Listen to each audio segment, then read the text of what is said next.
श्रीराम. कोणाचंही मन न दुखावता सगळ्यांशी प्रेमाने वागावं. ज्याला 4 पैसे शिल्लक टाकावेत असं वाटत असेल त्याने पहिली कोणती गोष्ट करायची ती ही की कोणाचंही कर्ज होऊ द्यायचं नाही. हे साधलं की मग खर्च थोडा कमी करण्याचा प्रयत्न करावा, म्हणजे सहजच शिल्लक पडू लागते आणि तोच नियम प्रेमाला लागू असतो. प्रेम वाढावं असं वाटत असेल ना, तर प्रथम द्वेषबुद्धीला मूठमाती देणं जरुरीच आहे. नंतर प्रेम कसं वाढेल याच्या उद्योगाला लागावं. चुकून सुद्धा कोणाचंही मन दुखावणार नाही अशी दक्षता घेणं जरुरीच आहे. एखाद्याला काठी मारली किंवा अन्य तऱ्हेने देहाला दुखापत केली तर ती थोड्याफार वेळाने भरून निघेल आणि त्याच्या हातापाया पडून माफी मागितली तर तो मनुष्य क्षमाही करील. पण मन दुखावण्या इतकी वाईट गोष्ट दुसरी नाही.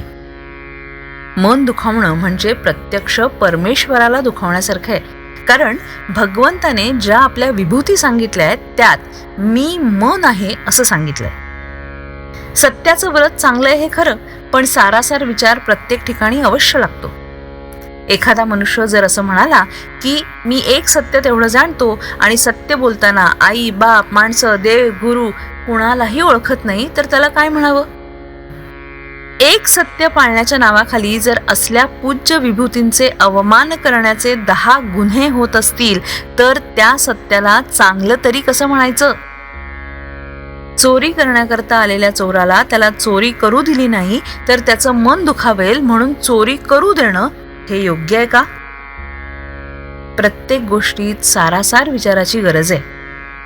समजा एका बापाला 4 मुलगे आहेत. त्या 4 एकाला गोड, दुसऱ्याला आंबट, तिसऱ्याला तिखट आणि चौथ्याला तेलकट आवडतं.